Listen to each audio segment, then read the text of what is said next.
Folklore Suantraí Íosa, where we're looking at the readings for tomorrow, January the 18th, Tuesday. In it we have the anointing by the prophet Samuel of King David. Now, David is the last of Jesse's sons, the last one likely to be called as a king. But we're told, and this is very important, God does not see as man sees.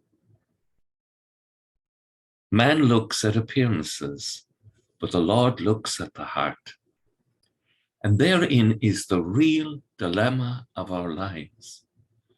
We need to acquire the vision of God in our lives, because the way we see things is not the way God sees things. There's a lovely image of that behind me, which actually I caught in Cool Park in County Galway. And there was a perfect reflection of the sky in the water of the river. Just look at it. It's perfectly mirrored. And in a sense, it's this effort on our part to acquire the mind of God. As Paul writes to the Philippians, have in you that mind which was in Christ Jesus. So eventually, Samuel anoints David, and David is seized by the Spirit of God, and God, the Spirit of the Lord, stays with him from that day on. It's a love story between God and David, and it's encouraging for us because David is far from perfect, and God loves David, and God loves you and me. The gospel tomorrow, the Shabbat, or the Sabbath, is made for man. God has designed the Sabbath for our blessing, for our anointing, so that we can come closer to him and acquire that mind. And then we have the wonderful line, the Son of Man is master even of the Sabbath.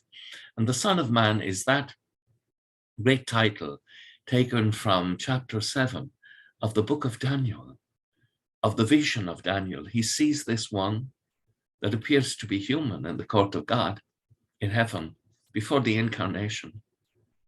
And Jesus takes this title to himself. Eventually, this is why the high priest in his trial will tear his garments, because Jesus claims the title, the Son of Man. It's far the opposite from being human. He is this being sent by God. So we know that from the hypostatic union that the Lord is truly human and truly divine, two natures in the one person. But Jesus in the gospel tomorrow takes this wonderful line to himself. Now, I promised you we'd deal with the question of fasting. And a wonderful place for us, we spoke yesterday about the need for us in fasting to keep it secret. Chapter 6, verse 12 and 13 of Matthew's Gospel, the Sermon on the Mount, that we are to dress up and we're not to allow others to know that we're fasting, because it's a beautiful gift between us and God, whom we love.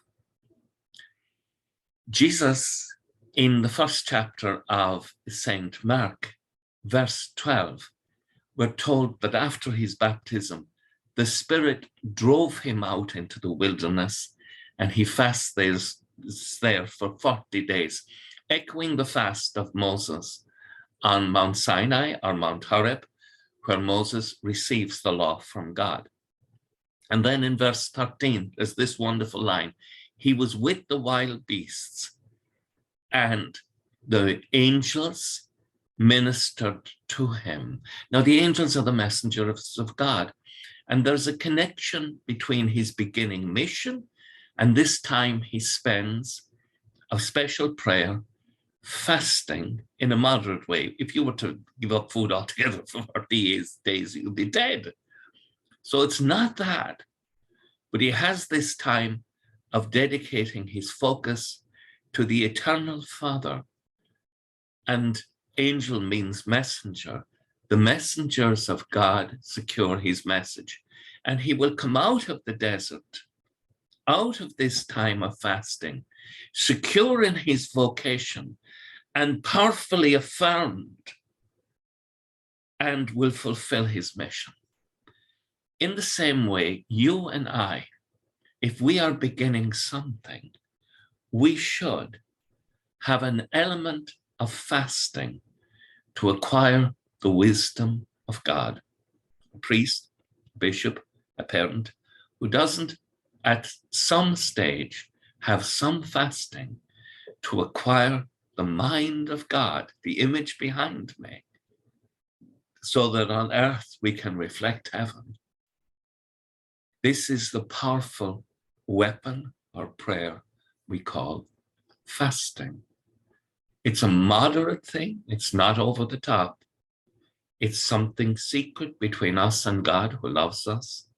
And it's our way of loving him and allowing his angels or his messengers to minister to us powerfully in our lives. With thoughts such as these, let us go to our beds. Let us have a good night's sleep and wake in the morning with the praise of God on our hearts and on our lips. Agus gemana dia ilakoktak shiv, ahar mak agus spirit nev. Amen. Let us go in peace to love and serve the Lord. Slán agus bana.